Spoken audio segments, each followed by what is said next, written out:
I've been steadily posting about the situation going on in Texas because I think it's important to give a tale of two crises. What happens when the victims of a particular crisis happen to be white? And what happens when the victims of another crisis are black? We're going to focus on Texas for the most part, though Flint, Michigan is going to be the city that we compare them to, because I couldn't help but notice a number of similarities. First of all, Texas is going through a power crisis, but this is not anything that hasn't happened before. It's happened at least twice, once in 1989 and then in 2011. And after 2011, you would have thought they learned their lesson, but that's the thing about white supremacy. White supremacy has no new plays. White supremacy does not evolve. White supremacy does not change. Its entire purpose is to freeze, pun intended, things exactly the way that they are. Texas has the same people in charge that they had in 2011 when it comes to their electricity grid. Flint had to have its government and its citizens' right to vote stripped. Their right to form their own policy had to be taken away at the state level before the attempted genocide or the Flint water supply could take place. Now compare that to Texas, on the other hand. What went wrong with their water supply? What went wrong with their electricity? Nothing. Texas didn't have anyone undermining their ability to carry out their own affairs, no one forcing policies on them. The inbred good old boys down there screwed the pooch all on their own. But of course, all of them are now blaming everyone except for themselves, because apparently everybody else was in charge of Texas except for them. You see, Texas is unique in the United States in that it's pretty much the only state whose electricity grid is not governed by the federal government. The federal government doesn't set standards for Texas electricity, and they made that decision decades and decades ago that they were not going to have any federal regulation of their electricity because that was so important to them. That's the reason why you could look at some of the other states in the deepest, darkest regions of the old Confederacy, places like Alabama, hellholes like Louisiana and Mississippi. They happen to have been in the path of the exact same storm, especially Louisiana, in the path of the exact same ice storm as Texas, and yet Louisiana's got its power. Texas does not. Texas wanted complete and thorough deregulation because they wanted to write their own rules, but actually what they really wanted was to rig the system so that the exact same electricity providers, though I think non-providers is a better term for them, the people who failed to keep this catastrophe from happening for the third time in a row, these same clowns will now be able to turn right around and charge sky-high prices afterwards for people who aren't even getting electric service right now. They have the ability to do that, and there's a number of cases you can find online where they've done exactly that. This is the reason why they didn't want any federal regulations, so they could do things their way. They chose not to winterize their power plants because when you're deregulated, what they rely on instead is what they call best practices. But of course, nobody defines what best practices are. And best practices were completely and thoroughly voluntary, not obligatory. And as we can see, the good old boys who were in charge of Texas power grid, they decided, we are volunteering to do nothing. Winterize our power plants? This is Texas. What are you talking about? Our big problem is the heat, not the snow. Now, you've heard a lot about the wind turbines, and the wind turbines in Texas failed. A number of them, they just stopped working. Why? Wind turbines. You see, states like New Hampshire, they endure the exact same kind of cold that Texas is going through, in fact, worse, every single year. In fact, New Hampshire is going through it right now, and yet the wind turbines in New Hampshire aren't failing. And that goes for other northern states that have wind turbines. Their wind turbines happen to be just fine right now. Why is that? It's because Texas, when they installed their wind turbines, when they had their wind turbines built, they chose to buy cheap wind turbines. Wind turbines that were not designed to withstand intense cold. Now, why would they do that? Well, because it was cheaper.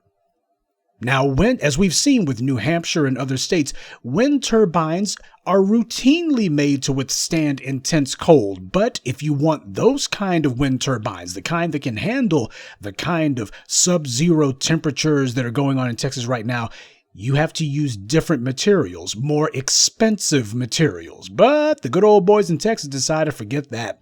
We're going to build our little cheap wind turbines, and we're going to go ahead and pocket the money. And oh, come on, what are you talking about? Sub-zero temperatures in Texas? What are the chances of that? Well, as it turned out, the chances were pretty damn good. See, the white supremacists, they figure that they're God. And even this disaster is not going to disabuse them of that illusion. So that's the first thing to take away from this. Texas has been down this road before, no matter how many times that they're forced to walk this long, cold, bitter road, they just never seem to wise up. Because the principle of white supremacy is far more important to them than their own comfort or their own survival. See, they're caught on the horns of a dilemma. You can go ahead and make the right choices, but if you do, well, you're going to have to put on the back burner whether or not you're going to have your total control. Oh, why? Well, even if we do decide we're going to institute policies, all it takes is a couple of white supremacists, especially if they wear business suits, to say, I don't like none of that. And everybody else goes, hey, remember the rules, guys. If we try to enforce rules on one white supremacist, why we got to enforce them on them all? And we can't do that now, can we? The state leaders of Texas are blaming everybody. They're blaming Alexandria Horseface Cortez of all people. Not that I'm sticking up for her, but just goes to show they're trying to point the finger in all directions except at themselves. In fact, they're even pointing the dirty end of the stick at their own citizens. I posted for you on my Twitter page how Tim Boyd, the now former mayor of Colorado, Texas, deliberately went online and posted an inflammatory tongue lashing of his own citizens, the people who voted for him, the people who he took an oath to serve, excoriating them, telling them that no one owes them or their families anything. Well, I guess that includes leadership too, as he sees it. He just went on and on and on. He said the city and county, along with the power providers or any other service, owes you nothing. Now look at that. He said the city owes you nothing, and he's the mayor of the city. The power providers owe you nothing. Apparently not even the electrical service that the city paid for, it seems. Oh, any other service owes you nothing. So you pay your taxes and they owe you nothing for it. Nice to know. This Tim Boyd character called the city's residents lazy and told them that they were the result of a poor upbringing. This is the mayor saying that mess. The result of a poor upbringing. Yeah, if only they could be conscientious, moral people, like Tim Boyd. He then went on to tell them that, quote, only the strong survive and the weak will perish. This is the mayor saying this mess. Well, apparently, I guess Genghis Khan must be in charge of urban development in that town. Think about this. This is the mayor saying that stuff. Only the strong survive and the weak will perish.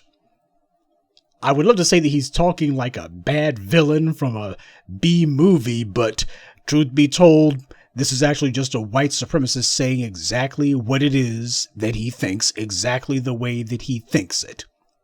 You see, white supremacy is not used to being accountable to anyone or anything.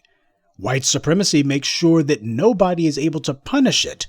That way you're not able to put punishment on them, and hence why should they be scared of accountability? It's not like you're going to be able to do anything to them. A white supremacist doesn't get punished. Oh, if they get fired from a job, they don't really get fired. They just get moved around. So he understands that.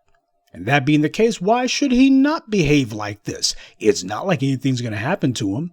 The principle of protecting white immunity from law, and especially from punishment for its crimes, that's going to override all other concerns. So he knows that that's in place. So truth be told, he can go ahead and resign, which he did. But it's not as if anything's going to be done to him. Certainly nothing of any consequence.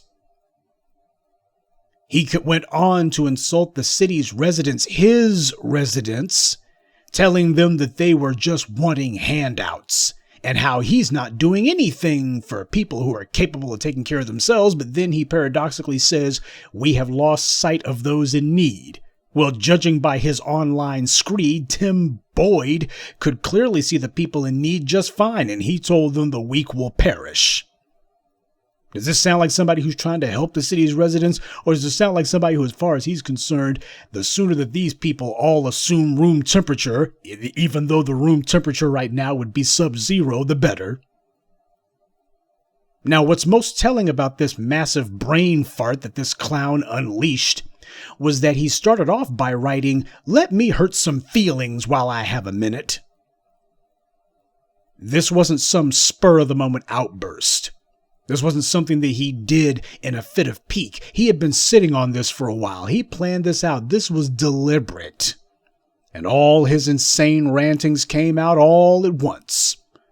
This verbal vomit that he was spewing, this wasn't something that he just happened to do. This was something he'd been waiting for. Every right-wing nut talking point you ever heard was in his little barrage of complaints. Oh, he hit all the golden oldies, socialism. Of course, everybody else in that town is the product of a poor upbringing except for him, and his awesome manners, by the way.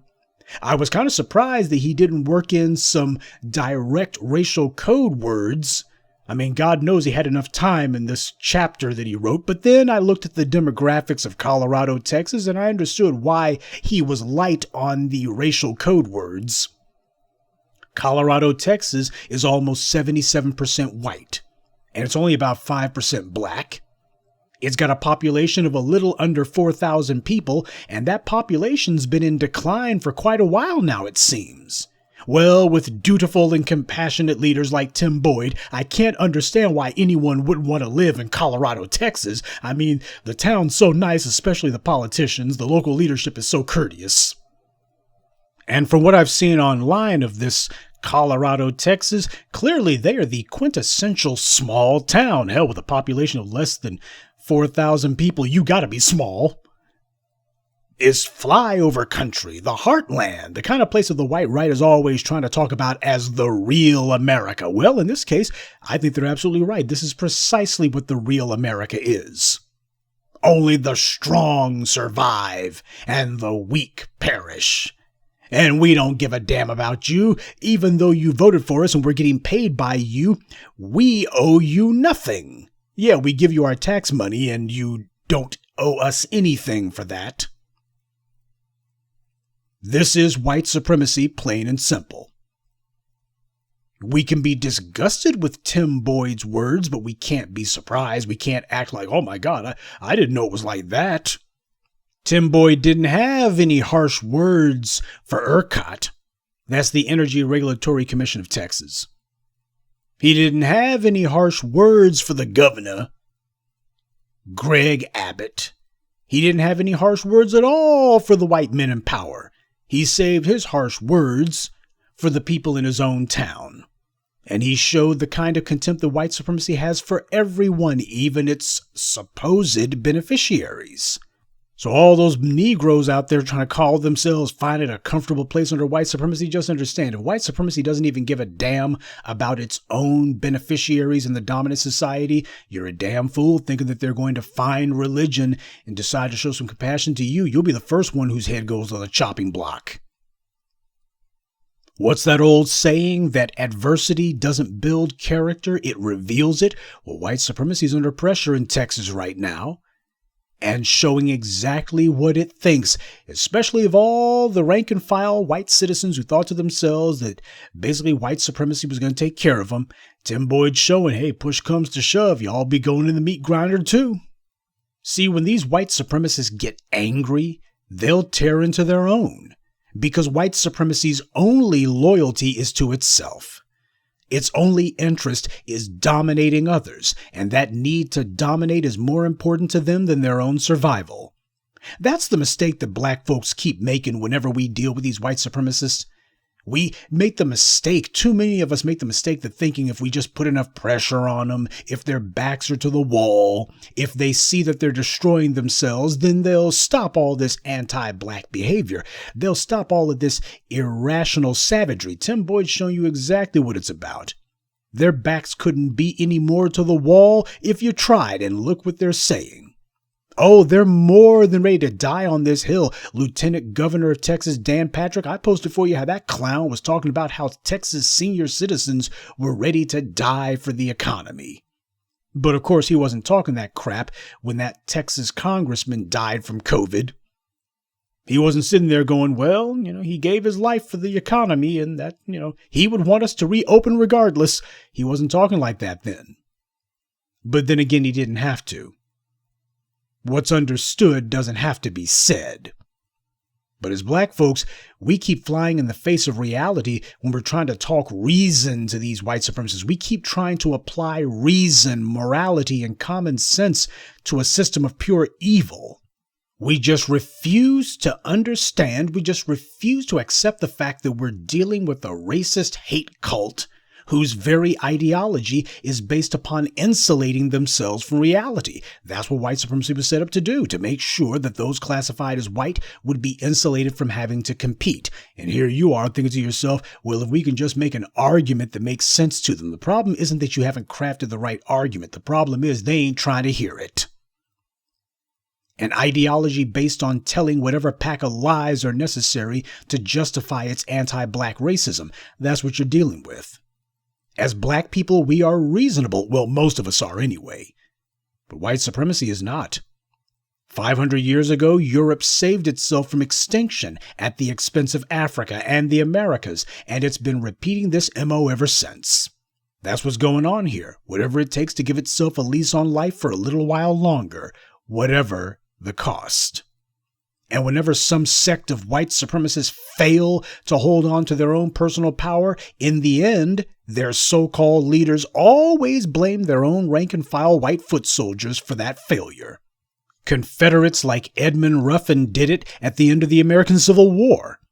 Right before he committed suicide, Adolf Hitler blamed the German people for the fall of the Third Reich.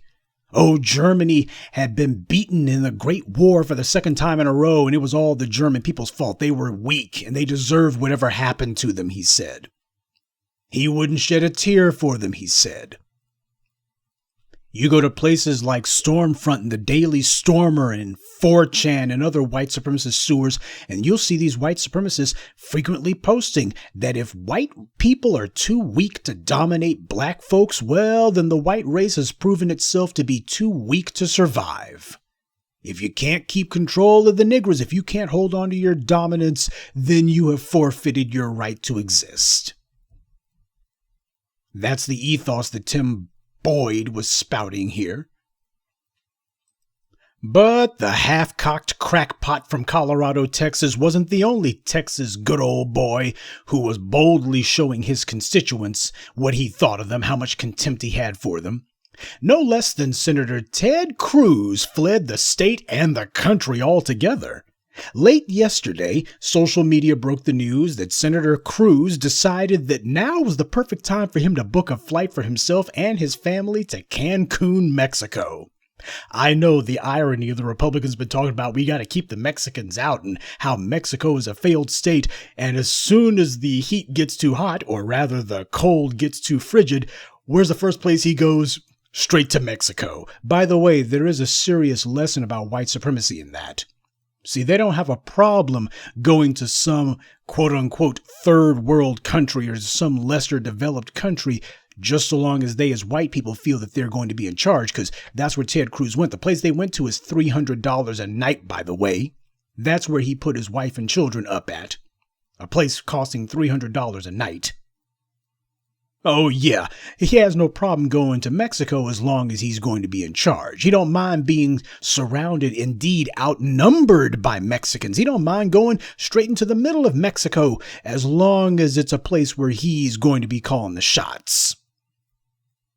But of course, what Senator Cruz didn't know was that some of his fellow passengers recognized him, even with his face mask on. They recognized him, and they took photos of him in the United Airlines first-class lounge in Houston International Airport.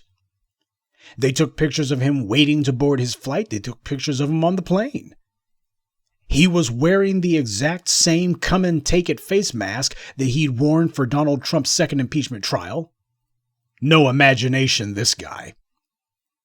Now, the white media reached out to Ted Cruz's staff, and for several hours, none of them could get a response. Local media in Texas couldn't get a response from from his staff members. MSNBC couldn't get a response. CNN couldn't get a response. Hell, not even Fox News could get a response for a while there. Though Fox News did finally manage to confirm that it was Cruz, not from Cruz himself, but from another Republican congressperson. So here you got the white media pulling up the rear. We didn't need a seal of approval for them. Folks online already knew who it was.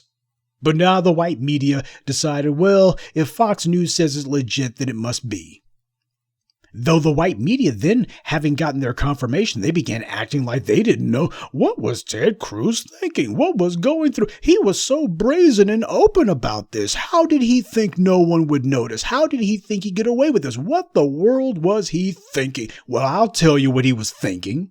He was thinking the same thing Donald Trump was thinking when Trump said, I could shoot somebody in the middle of Fifth Avenue and I wouldn't lose any voters. Trump was right. He could shoot somebody in the middle of Fifth Avenue and he wouldn't lose any of his maggot supporters. You see, the white supremacists understand that all they have to do is toss their rank and file foot soldiers some red meat, and these clowns will support them no matter what. As long as the rank and file know that their chosen political hatchet man is going to protect white supremacy, they'll overlook whatever costs they wind up having to pay, even if it kills some of them. They'll just look at it as the cost of doing business.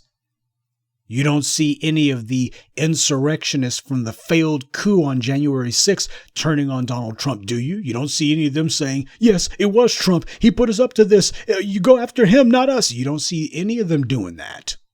Far as they're concerned, hey, if they got to die, if they got to go to prison for white supremacy, they won't be happy about it, but they're willing to pay that price if that's the cost that white supremacy requires. They're online defending him.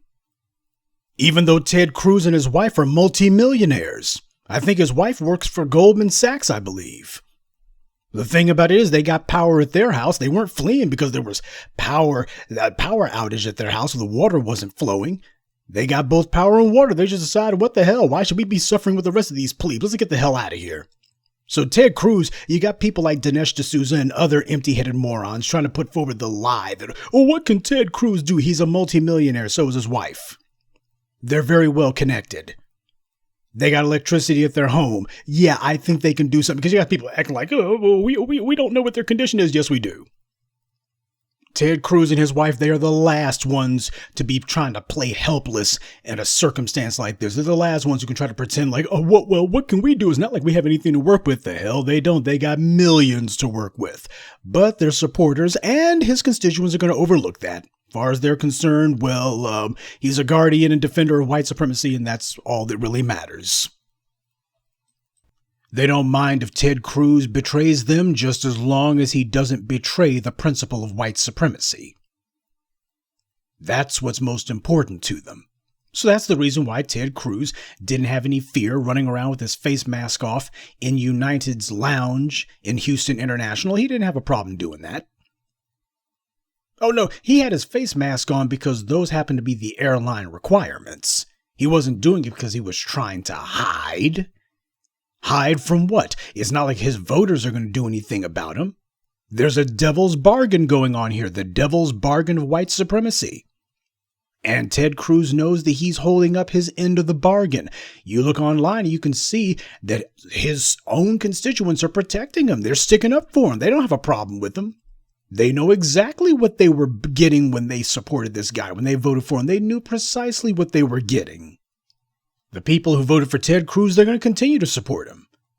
They didn't vote for him because they thought that he would lead them in the middle of a disaster. They did it because he made it clear that he would protect the status quo of white supremacy no matter what.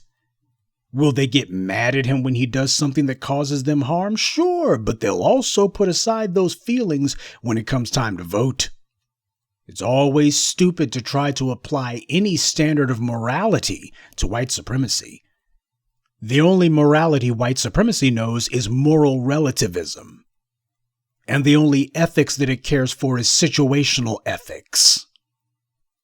So whenever you try to apply any sort of standard, usual, the morality of any thinking human being who knows the difference between right and wrong, whenever you try to apply that to the white supremacists, you always wind up running around in circles pointlessly. So there's no point expecting that Ted Cruz's voters are going to remember this. Because Ted Cruz running off in the middle of a disaster, that is not germane to white supremacy. White supremacy is global. All they're concerned about is what's going to be happening after the temperatures begin to rise. What's going to be happening afterwards? White supremacy has no problem thinking long term, just so long as it knows that its interests are still going to be catered to. So no, I'm afraid that if anyone's thinking that this is going to make some lasting impression on Cruz's voters, you're wrong.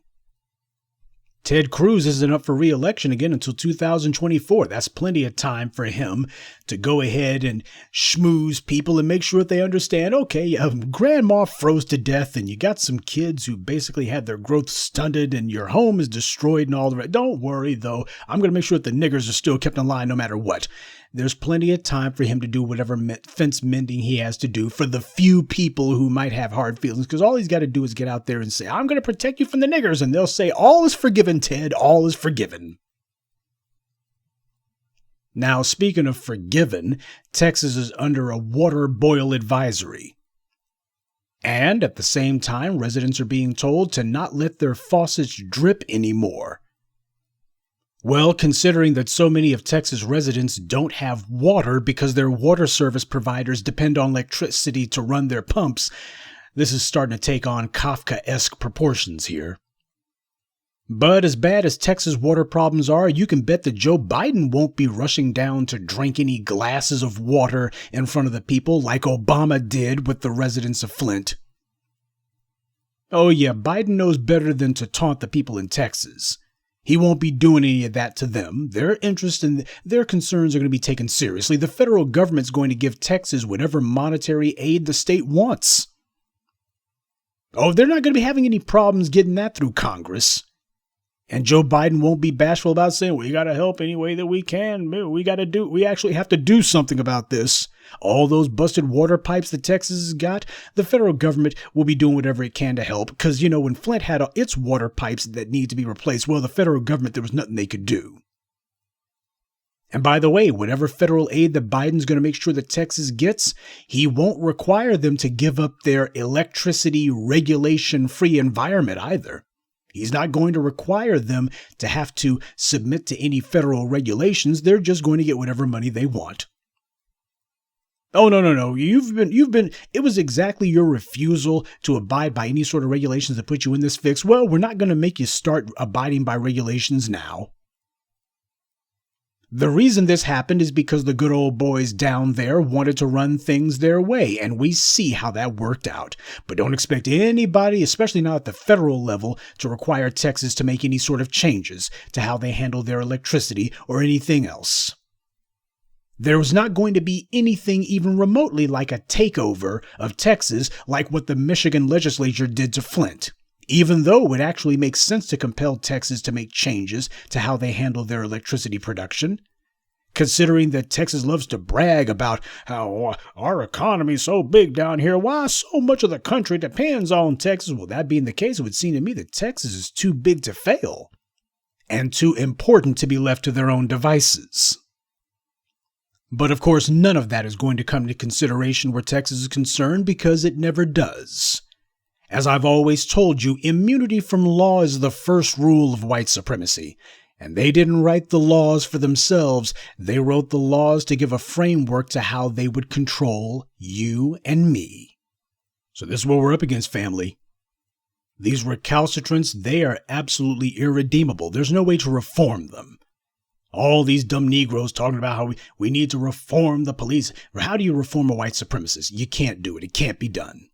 Knock it off.